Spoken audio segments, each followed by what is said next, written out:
เขาสีนับมึงหอยใหญ่ทุกคนเลยหนึ่งทุกคนเลย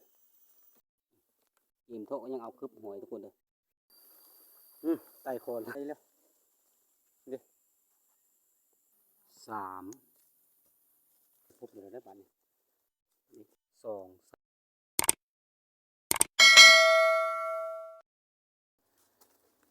ข้าทักทายสบายดีสวัสดีพี่น้องทางฟังเล่าฟังไทยตามประเทศก็ดีวันนี้กับผมยังลาทุกคนเลยสิพาทุกคนเข้าดงเข้าป่าคือเก่าหรือว่าเข้าป่าหาอยู่หากินทุกคนเลยตอนนี้บรรยากาศก็คึ้มอยู่ทุกคนแต่ฝนตกเลยวันนี้ทุกคนเด้อยาน้ำแกงก็จะเป็นได้พาทุกคนเข้าดงเข้าป่าคือเก่าทุกคนเลยผมยังลาก็ขอสมกันอย่าลืมทุกคนฮักแพงเก่าจะทิ้งจะปะอย่าละอย่าไล่ทุกคนเลยถ้าผิดพลาดประการใดขอโทษขออภัยทุกคนบรรยากาศตอนนี้กับฝนก็เศร้าแล้วทุกคนเลยไปกันว่าไปทุกคนเลยไปน้ำภรรยาคือเก่าเด้อมีทุกคนเด้อกับผมมีอย่างไรถือว่าสายป่าง่ายซะสายหาอยู่หากินกะประมาณนี้นะทุกคนเลยกับผมมีอย่างไรโอ้ยคนดงคนป่าธรรมดาทุกคนเอ้ยที่ตุ่มลายทุกคนเลยตุ่มลายทุกคนกับผมมีอย่างไรดอกไม่คอยยาง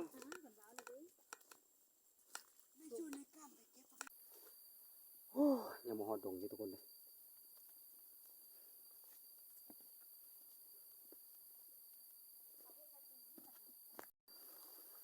ไต่โคนทุกคน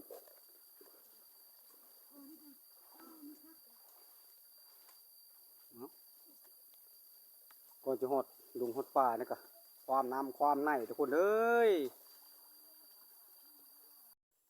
มาดงหอดป่าทุกคนบานหาแล้วบานเลยกำลังเก็บจะไม่หาหอยเหมือนทุกคนนี่เห็นหอยเก่าหอยเห็นยังเก่าว่างานสไปนี่เห็นทุกคนนู่นหาเก็บหอยก่อนทุกคนที่ได้อย่างก็เป็นหอยแล้วมันตามเบิ้งนี่ทุกคนเลยนี่ทุกคนเลย2 หน่วยทุกคนเอ้ยสำนี้ละ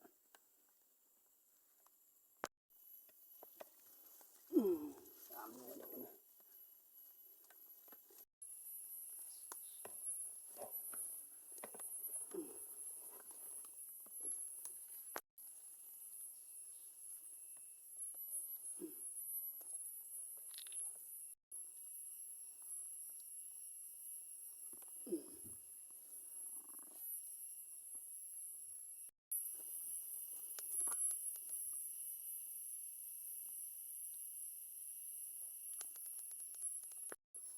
เก็บหอยแล้วก็ได้ทุกคนลงมาลายพอได้อยู่ได้กินบางคอยนะเนี่ยอื่นเราบริจาคลาย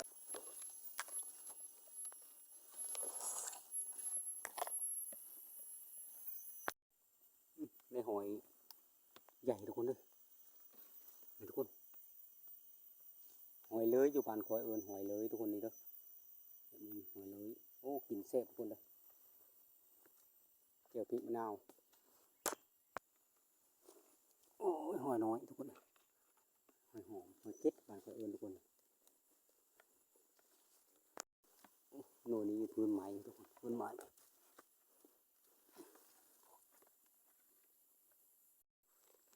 บางบ่อนก็บ่จะมีทุกคนเลย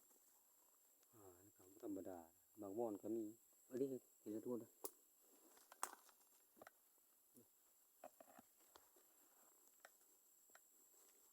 บางบ่อนก็มีทุกคนบางบ่อนบ่มีน้ำสีหาคนเลยโอ้ดีทุกคนเลยได้แล้วโน่นนี่หอยใหญ่ทุกคนเลยได้แล้วเดี๋ยวโอ้หนึ่งงามทุกคนเลย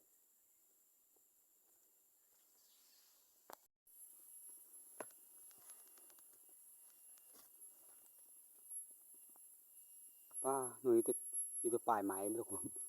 โอ้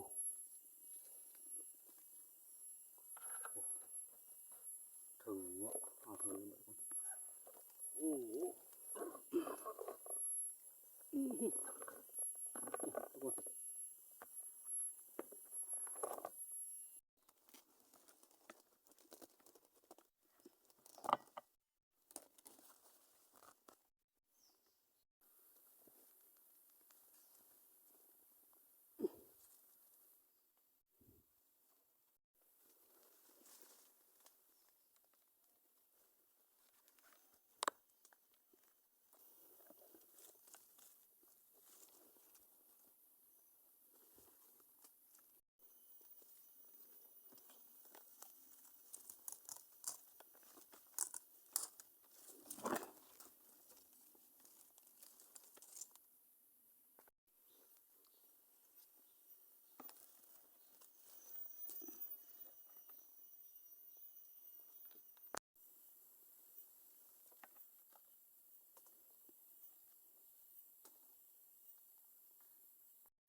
พบนี่ทุกคนเลย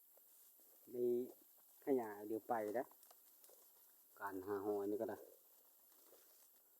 จะผลได้สำหรับ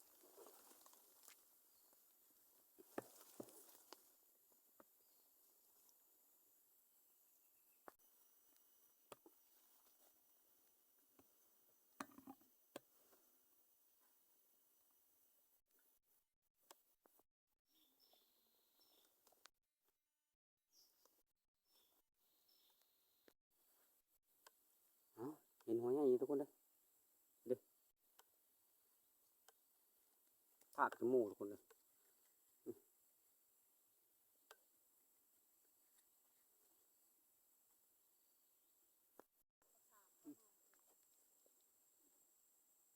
ป่านนี้ได้พบอยู่ทุกคนเลยเป็นโดนพบเลยทีนึงได้อยู่เว้ยไม่ได้ปะไปออกไปออกไปทางไม้ก่อนโอ้อยู่ปัญญาทุกคนนะ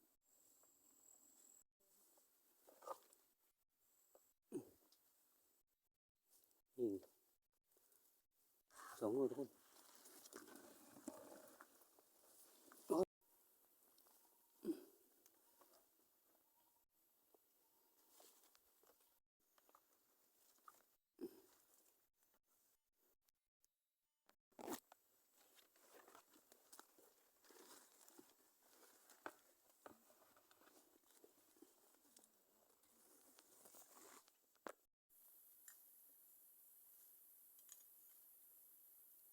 น้อยน้อย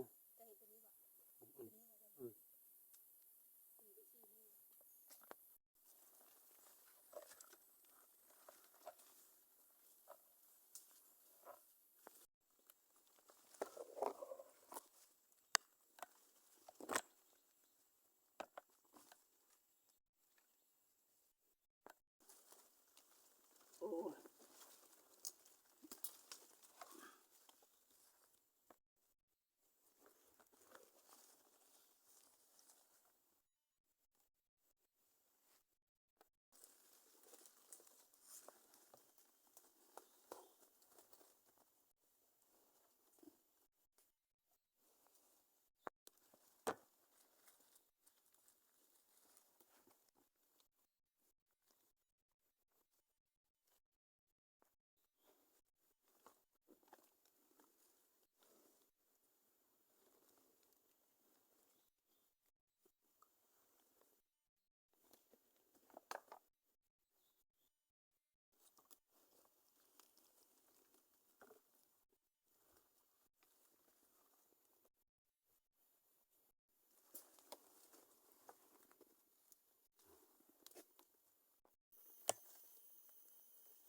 หลายทุกคนนะ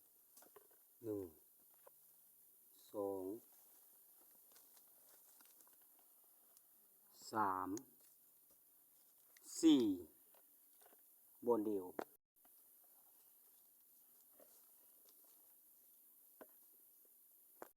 เอาเลยทุกคนเลย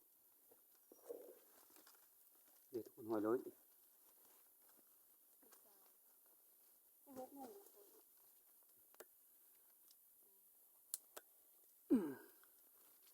ใหญ่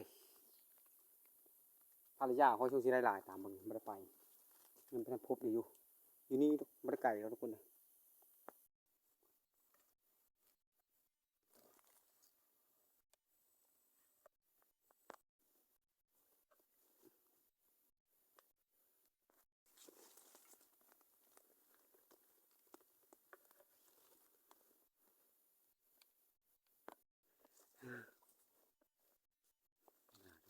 พบอยู่แล้วได้บ้านนี่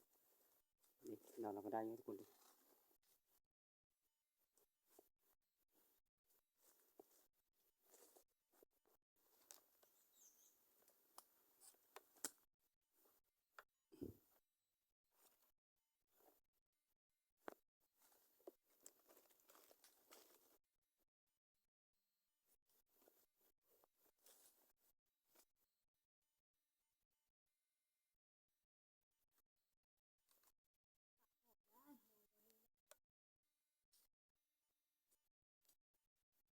หอยมากก็เห็นเห็ดทุกคนเลย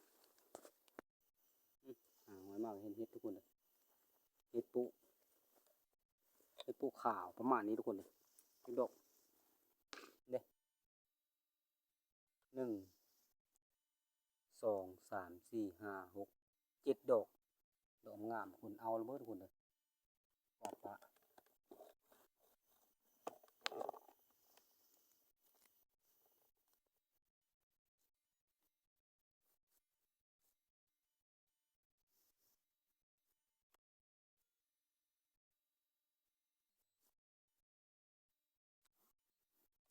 มานี้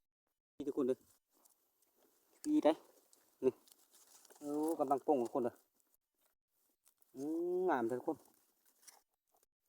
งามเท่าทุกคนนี่จะมีเห็ดปุทุกคนเลยลงลายไปเลยในถุงยางน้อยนึงเด็กประมาณนี้ทุกคนสรุปผลงานในวันนี้ทุกคนเลยเด็กทุกคนหอยภรรยาค่อยนี่ทุกคนเลยแต่ยังบ่ทันได้นั้นทุกคนเลยได้ยังบ่ทันได้ลุกเบิดหอยค่อยทุกคนนี่ไม่ได้ใจไพ่ทุกคนเลยมืดยังอยู่ในเป่าทุกคนเลยเท่ากันบาทนี่ยิ้มเท่ายังเอาคึบหอยทุกคนเลยของภรรยาคอยทุกคนเลยเขาสินับมึงหอยใหญ่ทุกคนเลย1 2 3 4 5 6 7 8บอกหนูเกานี่เกานี่ไหนผมเกาทุกคนเลยโอ้หอยใหญ่ทุกคนเลยทุกคนเลย